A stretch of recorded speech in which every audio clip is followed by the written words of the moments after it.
الحمد لله وكفى والسلام على عباده الذين اصطفى خصوصا على سيد الرسل وخاتم الأنبياء أما بعد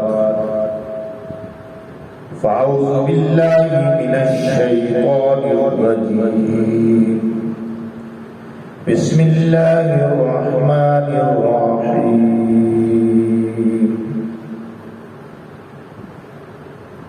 ولا تحسبن الذين قتلوا في سبيل الله أموات بل أحياء ولكن لا تشعرون صدق الله العظيم وصدق رسوله النبي الكريم الأمين والصلاة والسلام على سيد الرسل وخاتم النبيين وعلى آله وأصحابه أجمعين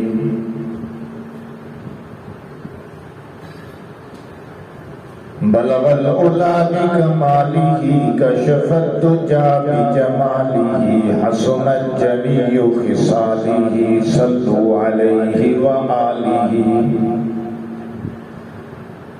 سن کر یہ چڑیوں کے چہچہے انسان بھلا کیوں چپ رہے واجب ہے اس پہ یوں کہے صلو علیہ وآلہ صلو علیہ وآلہ درود ابراہیم اللهم صل على محمد وعلى آل محمد كما صليت على إبراهيم وعلى آل إبراهيم إنك حميد مجيد اللهم بارك على محمد وعلى آل محمد كما باركت على إبراهيم وعلى آل إبراهيم إنك حميد مجيد سامعین محترم، ذی الحج کا مہینہ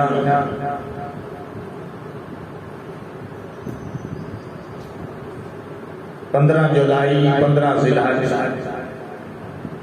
2022 اتفاق ہے یا حسین اتفاق ہے کہ انگریزی اور اسلامی مہینہ برابر چل رہے ہیں۔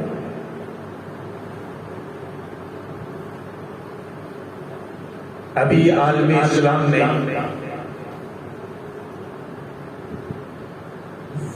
بڑی تعداد میں فریضہ حج ادا کیا۔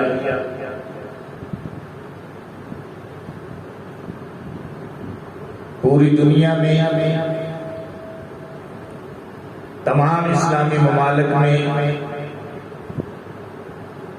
اور جہاں جہاں مسلمان بستے ہیں عید الاضحیٰ ادا کی گئی اور جانوروں کی قربانیاں پیش کی گئی۔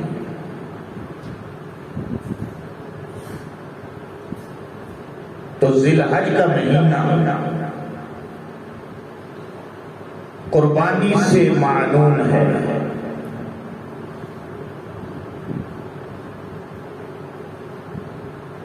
اللہ نے کہیں جانوروں کی قربانی کا حکم دیا اور اس قربانی کو ذبح عظیم حضرت اسماعیل ذبیح اللہ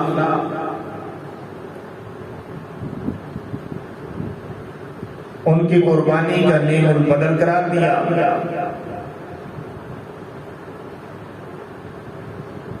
اور کہیں شہادت کی صورت میں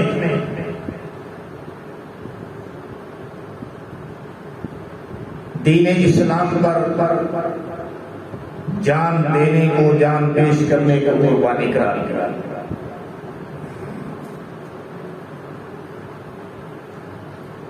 ذی الحج کے مہینے کی ابتدا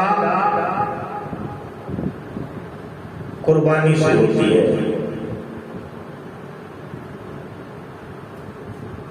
اور اسی مہینے کی 18 تاریخ داماد رسول ذوالنورین ذوالہجرتین جامع القرآن ناشر القرآن کاتب وحی سفیر رسول خلیفہ راشد خلیفہ سوم حضرت عثمان غنی رضی اللہ تعالیٰ عنہ کی یوم شہادت 18 ذی الحجہ کو آپ نے شہادت پیش کی، اور یہ بھی دیگر شہادتوں کی طرح مظلومانہ شہادت تھی کہ آپ اس وقت شہید ہوئے جب پیاس کی عالم میں تھے۔ آپ نے اس وقت جام شہادت نوش کیا جب آپ قرآن کی تلاوت کر رہے تھے۔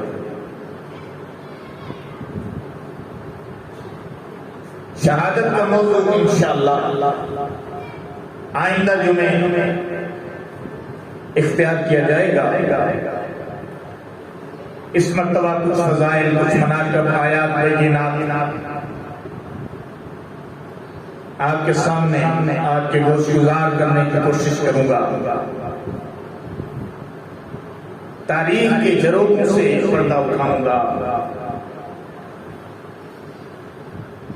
حضرت عثمان غنی رضی اللہ تعالیٰ عنہ کو صحابہ کرام میں خاص فضیلت حاصل تھی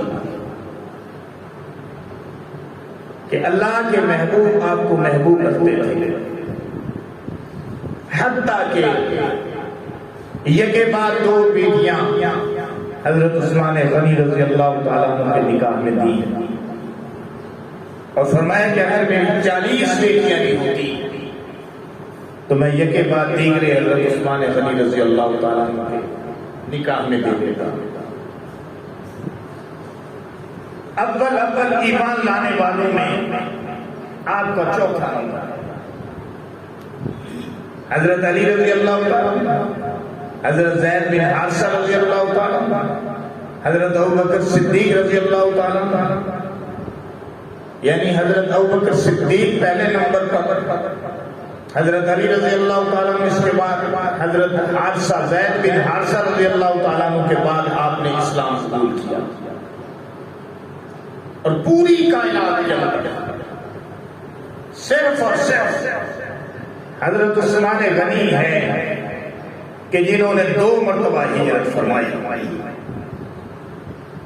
پوری کائنات کے اندر صرف حضرت عثمان غنی ہے، بلکہ انبیاء کی تاریخ میں بھی ایسا کوئی واقعہ نہیں ملتا کہ پیغمبر کی 2 بیٹیاں یہ کے بعد دیگرے کسی کے گھر میں ہو۔ یہ شرف فقط اور فقط حضرت عثمان غنی رضی اللہ تعالیٰ عنہ کو حاصل ہوا کہ آپ ذوالنورین بنے۔ ذوالنورین کا معنی 2 نوروں والا، یعنی نبی کے 2 نور یہ کے بعد دیگرے حضرت عثمان غنی کے گھر میں۔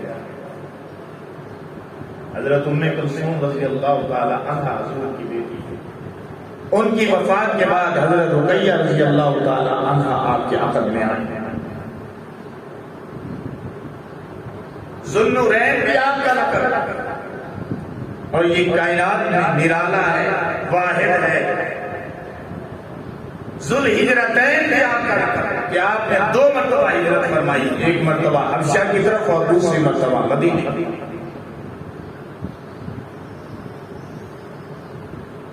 تاریخ اسلام میں حضرت عثمان غنی رضی اللہ تعالیٰ عنہ کو سخی غنی کے لقب سے یاد کیا جاتا ہے. اس لیے حضرت عثمان بن عفان رضی اللہ تعالیٰ عنہ کے ساتھ لقب جس سے آپ ملقب ہیں وہ غنی، حضرت عثمان غنی رضی اللہ تعالیٰ عنہ.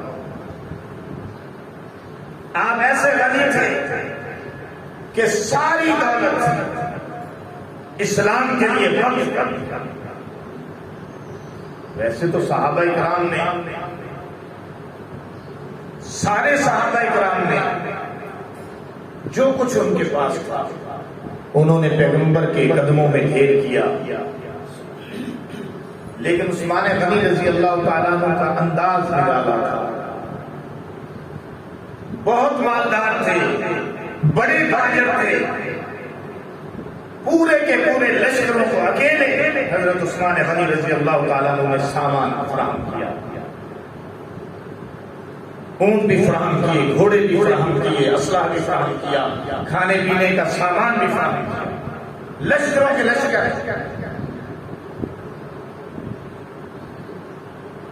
ایک مرتبہ پیغمبر علیہ السلام کے قدموں میں اشرفیاں تھی بڑی تعداد میں، کئی ہزار اشرفیاں رسول اللہ صلی اللہ علیہ وسلم کے قدموں میں ڈھیر کی. حضور علیہ السلام اشرفیوں کو اچھالتے تھے اور فرماتے تھے اللہ میں عثمان سے راضی ہوں، تو بھی راضی ہو. ایسے غنی تھے کہ ساری دولت کو دین اور ملت کے لیے وقف کر دیا. بیعت رضوان حضرت عثمان غنی رضی اللہ تعالیٰ عنہ کا ایک اور اعزاز ہے کہ جب آپ عمرہ کے لیے تشریف لے گئے، کافروں نے آگے نہ جانے دیا، مشرکین نے رستہ روک لیا.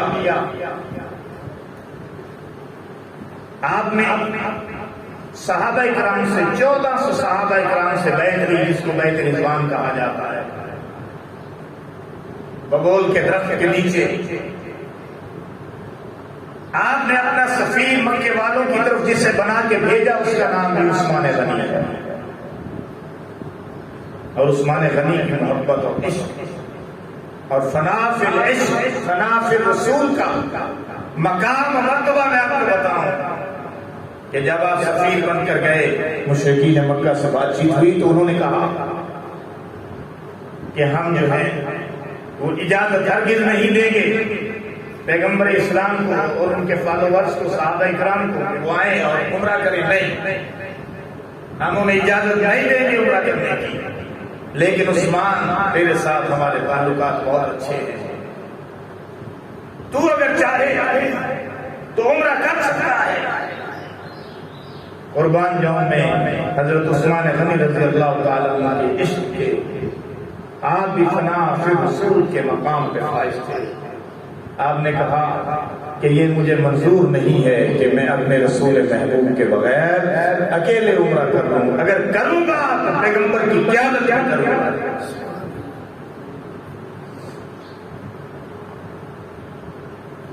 بیعت رضوان حضور علیہ السلام نے جب بیعت نہیں تو اپنا ہاتھ نیچے رکھا، صحابہ کرام نے اپنے ہاتھ رکھے. 1400 صحابہ کرام بیعت کرتے تھے، چلے جاتے تھے، بیعت کرتے تھے، پیچھے چلے جاتے تھے، بیعت کرتے تھے، پیچھے چلے جاتے تھے. نیچے آپ کا ہاتھ تھا، درمیان میں صحابہ کے ہاتھ تھے، اس کے اوپر پیغمبر اسلام نے اپنا ہاتھ رکھا.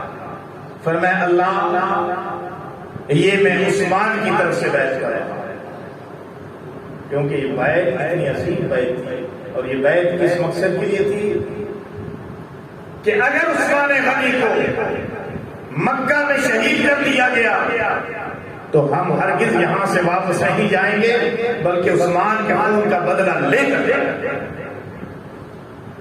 یہ بیعت اس لیے تھی. اللہ نے اسے بیعت رضوان قرار دیا. اس کا تذکرہ قرآن میں پیغمبر نے اپنے ہاتھ کو عثمان کا ہاتھ قرار دیا، یہ بھی عثمان کا اعزاز ہے۔ نیچے پیغمبر نے ہاتھ رکھا، درمیان میں صحابہ کے ہاتھ، پھر پیغمبر نے اوپر ہاتھ رکھا، فرمایا یہ عثمان کا ہاتھ ہے۔ اللہ نے جبریل کو بھیج دیا، فرمایا تمہارا ہاتھ ہے پیغمبر، آپ کا ہاتھ نیچے ہے، درمیان میں صحابہ کے، اوپر بھی آپ کا ہاتھ ہے جسے آپ نے عثمان کا ہاتھ قرار دیا، اور آپ سب کے ہاتھوں پہ ہمارا ہاتھ ہے۔ ید اللہ فوق ایدیہم، اللہ کا ہاتھ تمہارے ہاتھ ہے۔ پھر حضرت عثمان غنی رضی اللہ تعالیٰ عنہ کو یہ مقام بھی حاصل تھا، اور یہ مقام چند صحابہ کو حاصل تھا، جن میں حضرت عثمان غنی بھی تھے، کہ آپ قرآن جب نازل ہوتا تھا، پیغمبر علیہ السلام پڑھے لکھے صحابہ کو بلاتے تھے، ان سے لکھواتے تھے اور اسے ریکارڈ کا حصہ بنا لیتے تھے۔ تو جو چند صحابہ لکھنے والے تھے انہیں کہا جاتا ہے کاتبین قرآن صحابہ۔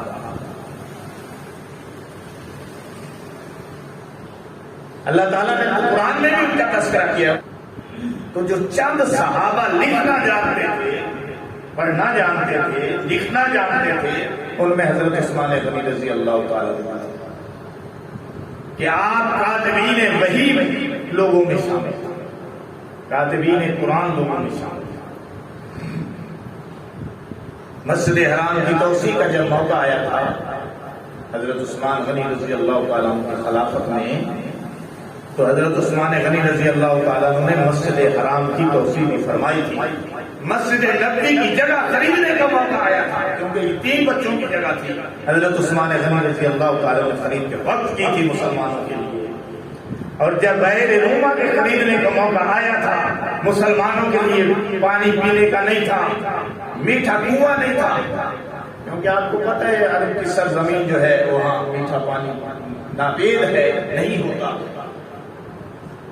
اسی لیے تو وہاں تیل ہی تیل ہے۔ لیکن دیکھو کہ اللہ نے انہیں کس قدر نعمت سے نواز دیا کہ اس وقت تو یہ بڑا مسئلہ تھا کہ یہاں تو پانی ہے ہی نہیں، لیکن وقت کے ساتھ حضرت ابراہیم علیہ السلام کی دعا اور پیغمبر علیہ السلام کے قدم پاک، اس کے نتیجے میں اللہ نے انہیں تیل کی دولت سے نواز دیا۔ تو پینے کا پانی مسلمانوں کے لیے مدینے میں نہیں تھا، ایک کنواں تھا بحر روما، حضرت عثمان غنی رضی اللہ تعالیٰ عنہ نے خریدا، مسلمانوں کے لیے وقت۔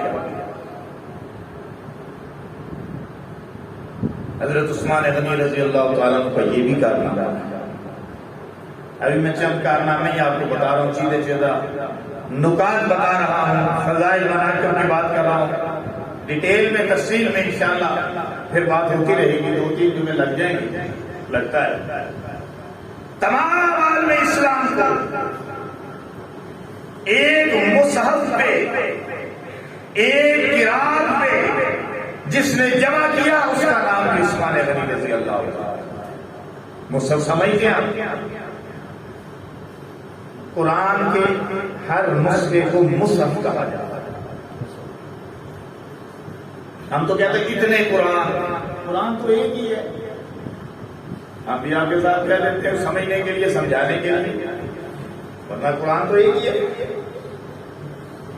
ایک نسخہ جو ہے قرآن کا، اسے مصحف کہا جاتا ہے۔ سب سے پہلا جو نسخہ تیار ہوا، جس کا آغاز حضرت ابوبکر صدیق کے دور میں ہو چکا تھا، اور اس منصوبے کا یہ منصوبہ کمپلیٹ ہوا حضرت عثمان غنی رضی اللہ تعالیٰ عنہ کے دور میں، تو پہلا مصحف جو تیار کیا گیا وہ حضرت عثمان غنی رضی اللہ تعالیٰ عنہ کی قیادت میں آپ کے دور میں تیار کیا گیا، اور پھر کئی مصحف تیار ہوئے، یعنی قرآن کی جلدیں کئی تیار ہوئی، اور جہاں جہاں اسلام پھیل چکا تھا وہاں کی پریزیڈنسی میں، وہاں کی سفارت خانے میں پہنچا دیا گیا، صدر مقام میں وہاں پہنچا دیا، ایک مدینے میں رکھ دیا گیا۔ کئی قرأتوں میں قرآن پڑھا جاتا ہے،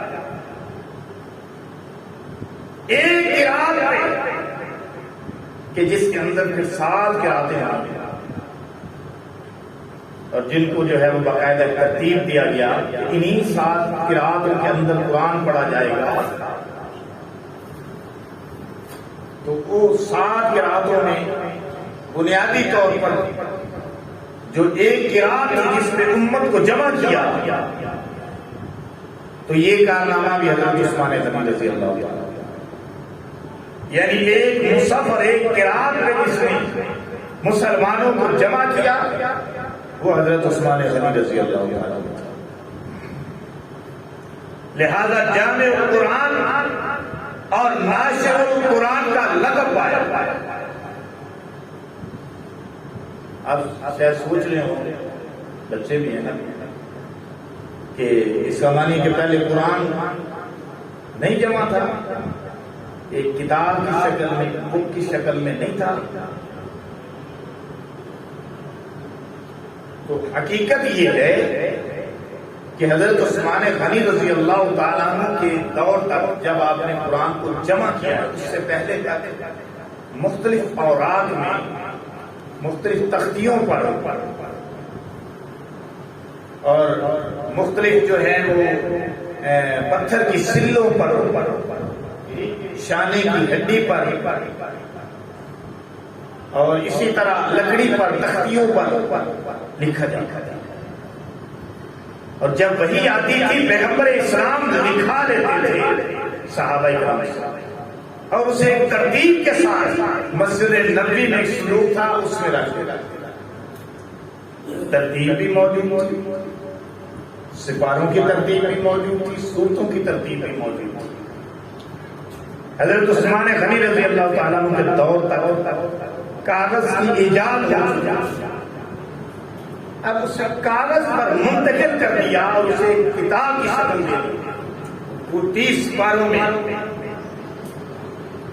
تو وہ حضرت عثمان غنی کا کام ہے. اور پھر یہ جو قرآن پر زیر زبر لگے ہیں، اب یہ میرا موقع تو نہیں ہے آپ کی معلومات کے لیے کہ مقصد صرف تقریر کرنا نہیں ہوتا بلکہ آپ کو اسلام کی معلومات پہنچانی ہوتی. میرا مقصد یہ ہوتا ہے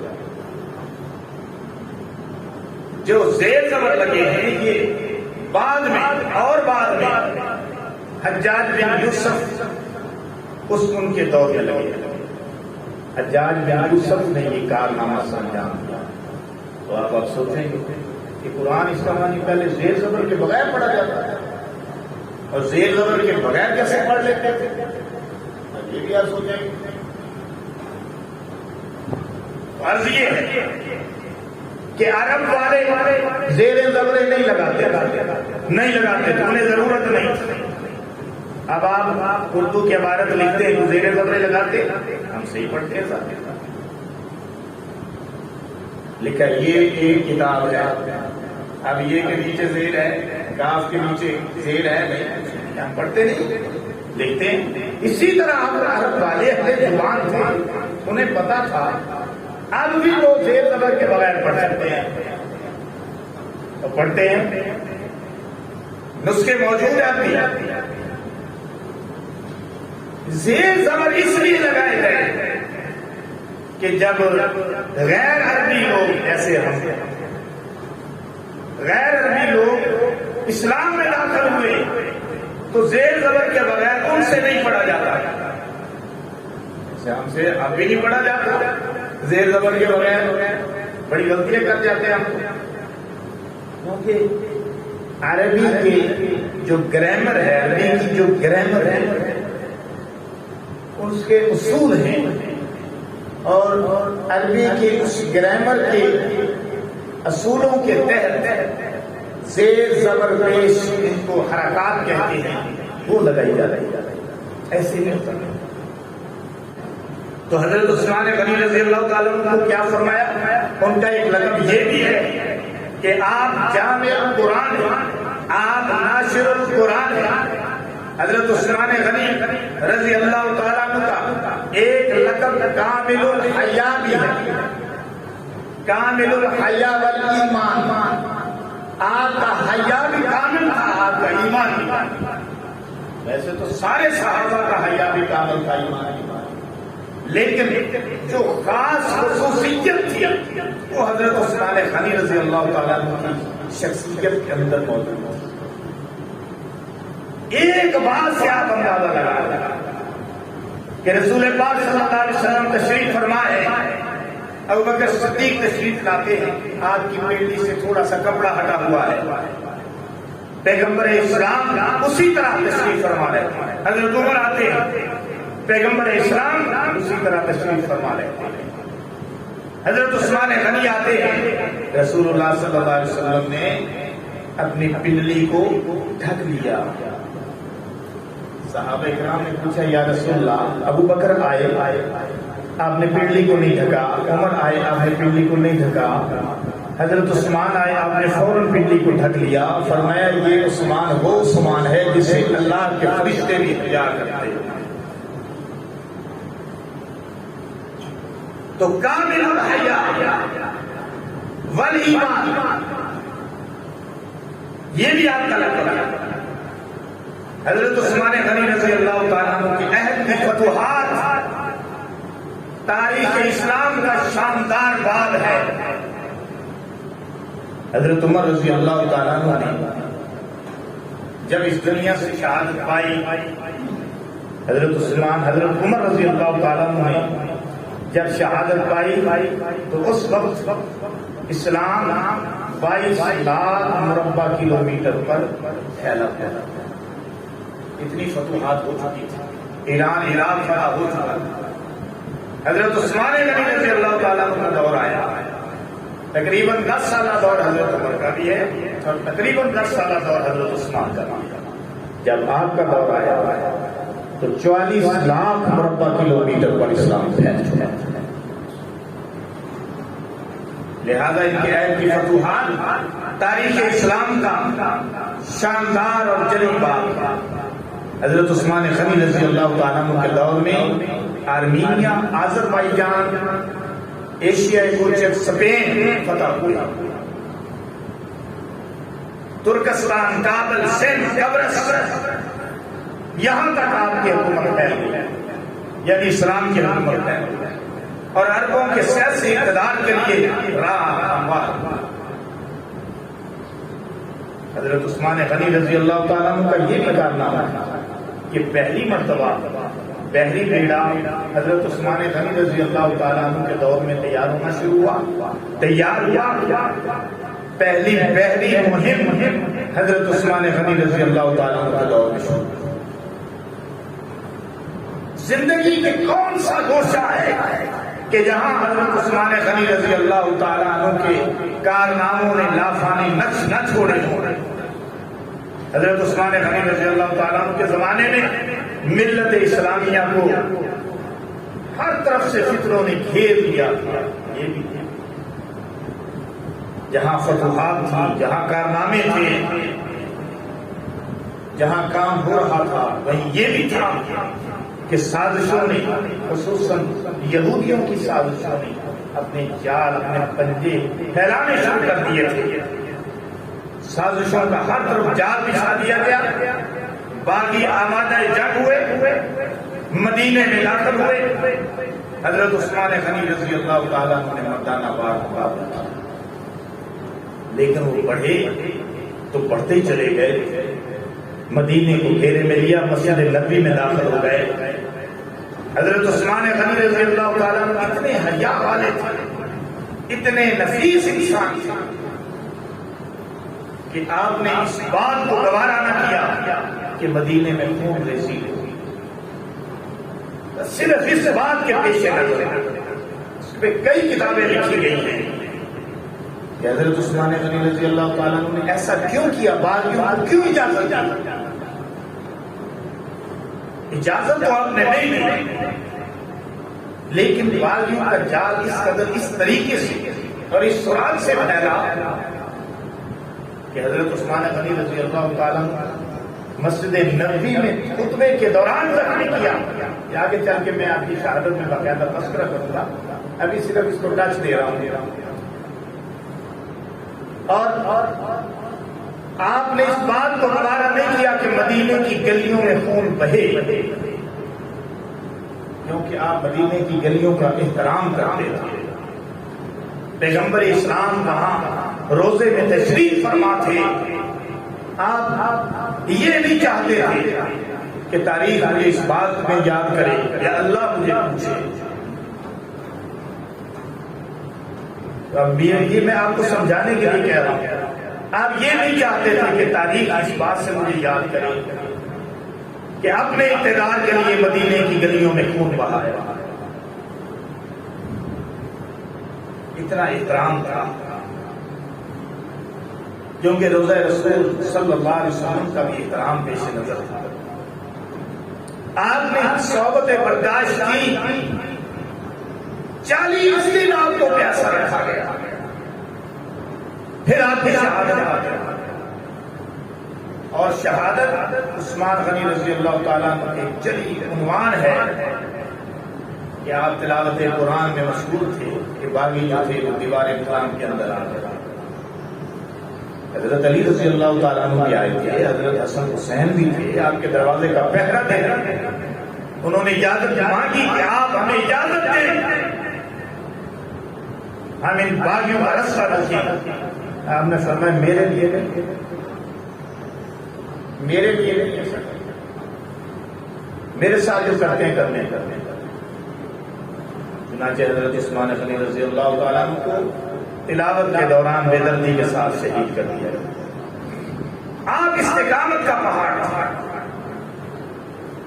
میں تو یہ سمجھتا ہوں کہ ملت اسلامیہ کے وسیع تر مفاد میں حضرت عثمان غنی رضی اللہ تعالیٰ عنہ نے یہ سٹیپ اٹھایا. بہرحال گرامی قدر سامعین کرام, 18 ذی الحج حضرت عثمان غنی رضی اللہ تعالیٰ عنہ کے یوم شہادت ہے. آج 15 ذی الحج ہے, 15 جولائی ہے. انشاءاللہ العزیز آئندہ جمعہ بھی اس میں بات کریں گے.